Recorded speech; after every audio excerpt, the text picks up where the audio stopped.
but I promise you, yes I do, we won't take it hard and be the same. Tere ilusat hommikut kõigile, kell on saanud 8:13 ja nagu me siin Heleniga lubasime, siis meil on nüüd stuudios külaline ja see on Eesti Laulu poolfinalist Ariadne. Tere hommikust! Tere hommikust! Tere hommikust sulle! Kuule, me peame alustama su nimeloost, sest me ei ole seda veel kuulnud. Sinu nimi on Liina Ariadne. Just nii. Kuidas need sõbrad sind kutsuvad?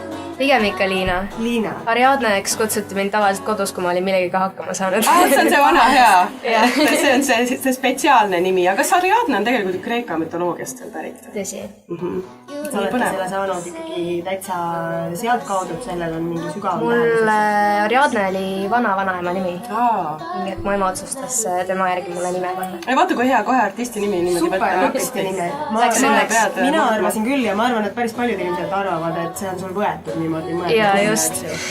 Kuule, sa oled laulmisega tegelenud maast madalast. Jah, alustasin, kui ma olin 3-aastane. Ja sellel on ka muidugi väga lihtne põhjendus, sinu ema on lauluõpetaja, seal ei olnud vist muud teedki, eks ju. Ei olnud muud valikut. Aga kas sul on olnud elus hetke, kui sa oled mõelnud, et no ei taha nagu väga laulda? Mitte kordagi. Ei ole? Minu arust küll ei ole olnud mitte kordagi sellist hetke, et laulmine on alati olnud selline põgenemistee või selline asi, mis mul on nagu alati olemas olnud minu jaoks. Seest sügavalt tuleb. Kas sa oled siis terve lapsepõlve niimoodi laval olnud ja kogu aeg esinenud ja... Jaa, umbes nii, et laval on mul terve lapsepõlve möödunud. Sa tuled Viimsist.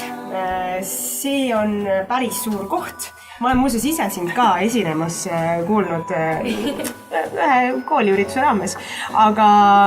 Ja ma kahtlustan, et ma olen kuulnud sind ka mingisuguse vahetunni ajal kusagil aulas harjutamas, aga ma ei ole päris kindel. Aga su elu on umbes niimoodi olnud, et iga vahetund kuskil aulas jälle nii teeme läbi, proovime. Kui mingid esinemised on koolis olnud, siis küll ja vahetund on alati targalt ära kasutatud aulas. Aga lisaks laulmisele sa mängid väga hästi ka pilli ja kitarri, et kuidas see sinu ellu tuli?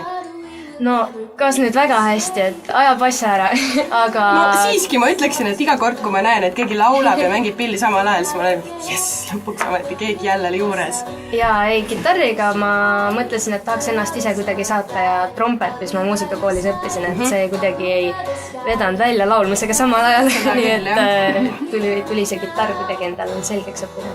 No me oleme kuulnud ka neid lugusid, kuidas Tomi ja Anni Rahula leidsid su internetist. Sa olid laadinud siis oma muusikavideot sinna üles teistele ka kuulamiseks ja niimoodi sind avastati. Millal see siis algas, et sa mõtlesid, et nii, panen igaks juhuks midagi netti ka, et äkki jään kellelegi silma või oli see mõte üldse, et jään? Ma vist käisin äkki 7. või 8. klassis, kui selline leht nagu Ask FM oli kunagi väga populaarne ja sealt hakati küsima videovastustega, et laula seda või laula seda ja siis sinna ma tegin oma need esimesed videod üles, et seda õnneks mul on see kõik kinni pandud hetkel see konto, neid keegi üles ei leia, aga sinna ma panin esimesed ja sealt edasi SoundCloudi ja siis liikusin YouTube'i peale. We gotta get up, the feeling won't stop.